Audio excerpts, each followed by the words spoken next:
Side wheel. To remove the side wheel, you need to do as the following steps. 1. Remove the screw on the bottom rod and the 3 screws fixing the wheel.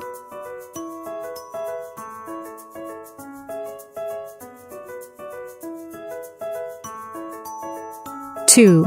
Take up the wheel slightly. Loosen the wheel cable terminal and the spring, and take off the wheel.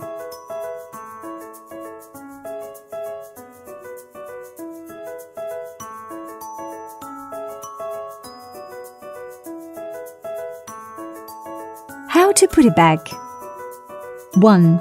Connect the cable terminal of the side wheel and buckle up the spring. 2. Put the side wheel back to its original place and tighten the screws.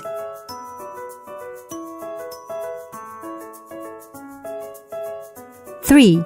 Tighten the screws on the bottom rod.